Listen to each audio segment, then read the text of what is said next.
DDK, I'm reloaded. You motherfuckers think you big time? Don't watch my man Slop Shot, you gonna die big time. What's the word, your man Slop Shot? You're here, Times Square with the legendary One World Studios, and today I have a very special guest from the DMV. Can you please let the people know who you are?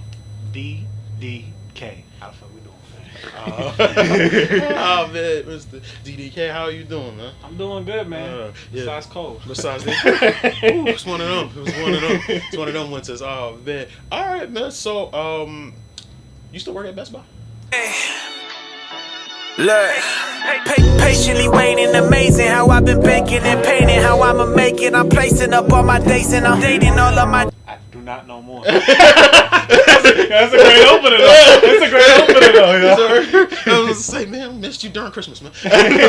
Yeah, all right. Well, can we talk about that transition from you starting off your career doing viral TikTok videos while having a job to now being completely independent of a job, 100%. Yeah, stuff of that nature. I mean, like, man, it was a weird transition at first, to be honest with you, because you're so used to it. But check. Yeah, check it all the time. But the big thing that was, I mean, I couldn't go back after making a song saying "fuck my job" in the middle of a Best Buy, middle fingers up. You know what I'm saying? Oh, they saw that. Corporate saw that. At least you ain't get the meeting. Well, can we see you for a second? We need you to log out. I got you. All right, but when did you know it was time to leave, like, working by? I felt. For Best Buy, I felt that I just had too many memories attached to that stuff from beforehand, and I knew I needed to because I wanted to put more effort into the music in terms of now I'm doing a song every day. So I couldn't do that at the same time back then. Okay. I'm way here. I was listening to the project Captain of My Soul. I was definitely deep, man. What place was you in mentally when you made that? A lot of different places. So I'm bipolar. I'm bipolar clinically. So every day, when I say I make a song every day, it can come out different every day emotions, because I tap into the emotions. I'll just do what I feel every single day, so it makes it a lot more natural for that. Gotcha. I'm also working. My next upcoming one is going to be DDK. So that's DDK 88 Keys. Oh, okay. Shout out 88 Keys, man, legendary. How did that come together? So Dre introduced me. My manager Dre introduced me and 88. We took elements from the packs 88 sent us, and we're also working with a cat called Cat Lightning.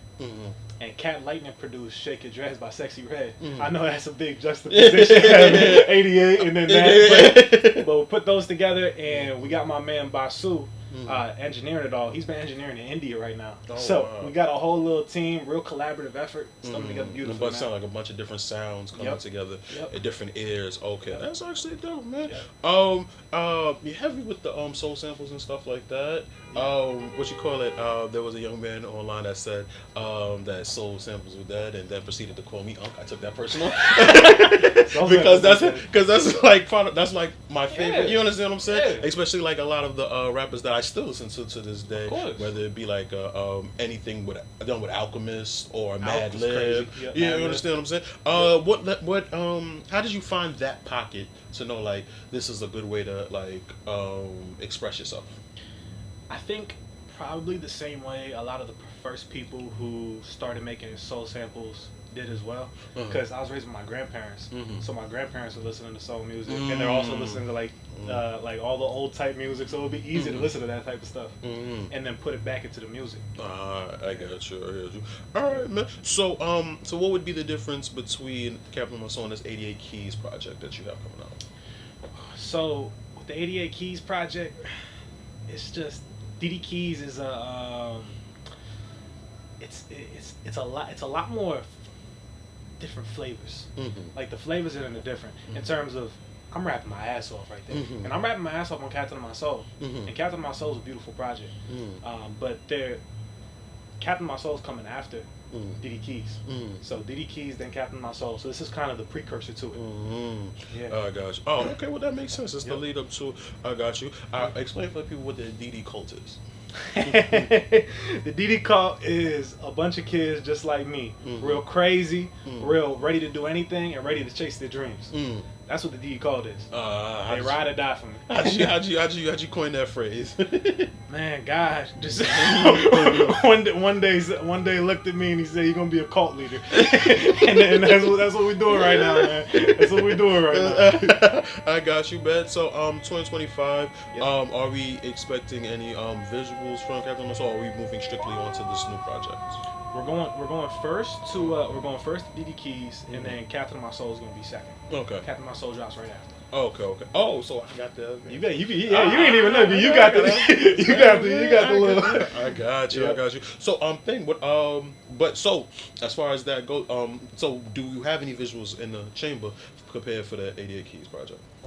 So for DD Keys, we're gonna have some. We're gonna have some for sure. Okay. We're gonna have some for sure.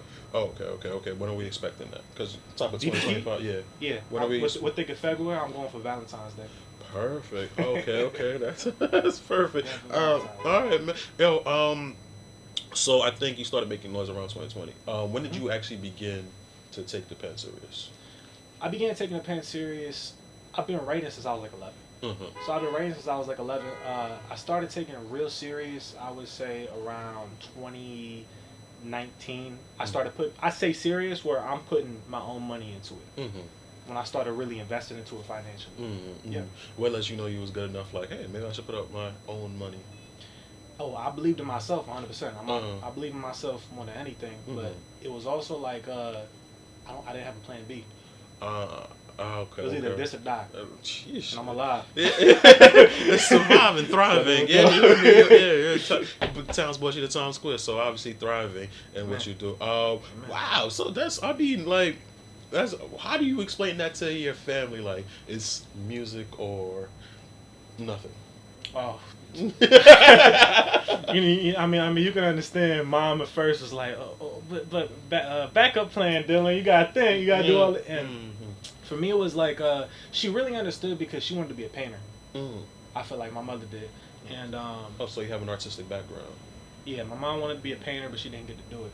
So in a way, I'm probably filling that void that she left. You know what I'm saying? So it was tough, but at the end of the day, when they saw me constantly chasing it, you can't stop. Can't you know deny what I mean? that. Yeah, you cannot deny that. All right, what part of Maryland are you from? Right now, I'm staying down in Southern Maryland. I'm close to Waldorf by Branch Avenue. Okay. Yeah, but I've stayed all around the DMV. I live in DC. I lived in Southeast, by Anacostia. But I've been all around. So how does the DMV kind of contribute to your music? The DMV, man. I saw a lot of great people coming up. Like I saw Wale coming up from the DMV, Fat Trail, Shock Lizzie, Logic's from Maryland. There's a lot of people out there from Clips. Yeah, yep. Pusha T, Pharrell. Yeah. So Go-Go is a big thing. You hear Go-Go whenever you walk around. So the live instrumentation, I think that would actually be the biggest part of it. You could say Go-Go. Go-Go is probably because hearing the drums. The drums and Go-Go, like, they're embedded in my soul now. Yeah. You walk down U Street or you walk to the stadium, you're going to hear them everywhere. You could be feet. Listen. I got one chance at rhythm and it went to rap. And I'm blessed for that. Let's not stretch this here. There we go. All right, I got you, bet. So besides the music, what else is going on with DDK in 2025? I mean, becoming a better version of myself. Like I said, staying self-disciplined. I'm running every day. I'm making my song every day, making my videos every day. It's hard to think of DDK outside of music because that's what I'm doing every day. You know what I mean? I'm rooting for the Steelers to beat the Ravens, hopefully. I mean, that don't make sense. You said you want the Steelers to beat the Ravens? Yeah. How does that work? My family's from Pittsburgh. But I grew up in Maryland. Really conflicting, but okay. Of course. My family's from Pittsburgh. Okay. I got you. I grew up a Steelers fan. We do talk about your mental health a lot within the music. What allows you to be so open about it? Because I know there's people just like me out there who felt the same thing as I did when I was like 14, 15 in a mental hospital, going fucking crazy, not knowing what's going on. And I know I can help those kids through the music. Because if there's not a lot of people who are vulnerable, it's hard to be vulnerable. I got to listen to the Macs, I got to listen to the Ye's, the Cuddies, a lot of people who helped me through that stuff. So I look to myself to be that in this generation.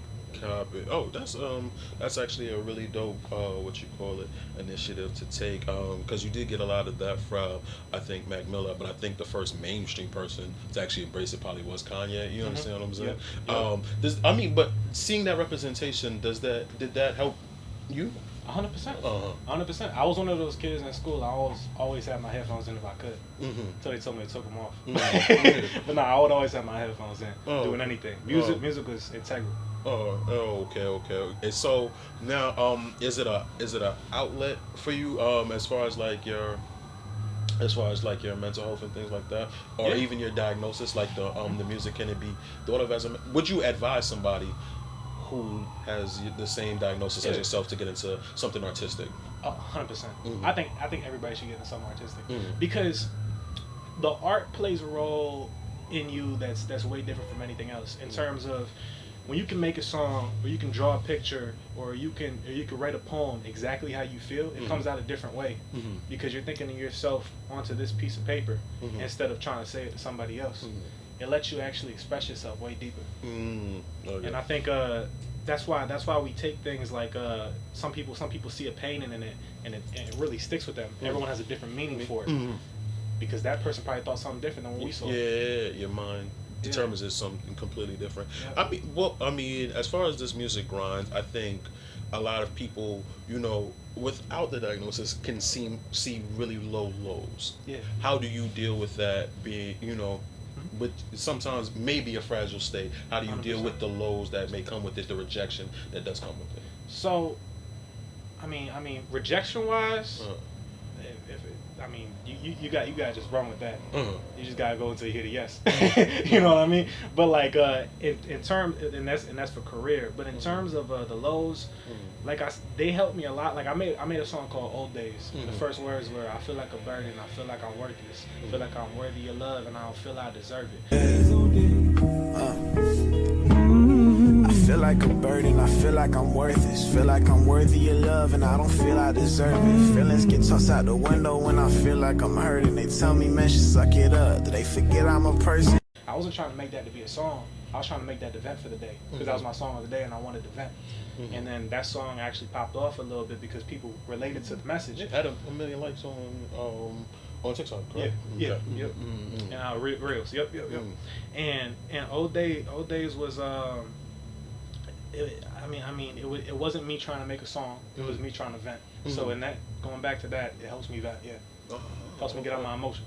I got you. I think that's something like a lot of artists can take away because sometimes you can feel stuck in the mud when you're trying to actually like push together something, like when you're trying to monetize creativity. You get what I'm saying? Or you're trying to justify why you're still moving on. So I do feel like you do get a lot of it in the music, and you're figuring out how to push forward and stuff of that nature. I do think from listening to your music, I think we listen to a lot of the same actual music and stuff like that. So that was actually pretty dope. But the influences was definitely there, man. But if you think we're looking for a Valentine's Day drop for DD Keys. Yep, DD Keys. DD Keys. All right then. So DD Keys, do you have your single picked out yet? Yeah, it's actually called Martyr. It's coming out on the 17th, man. It's in that same pocket of Hallmark that I made. So it's gonna be something you could put in the whip. Has feelings behind it, but straight banging, man. I appreciate it. Visuals or anything? Visuals will come. All right then, and then we're following it with the project I already heard. Y'all, Captain Myself. Exactly. Also a banger. I definitely fucked with it, man. Thank you, man. Appreciate you coming up to New York, man. Thank you. This was actually dope, man. All right, man. This is your man Slapshot. You let them know your social so they can get in touch with you. At DDK Don't Play on everything. I love y'all, motherfuckers. Thank you. Behind the camera, over here, everywhere. We out. Shout out to T behind the cameras. Okay, I'm reloaded.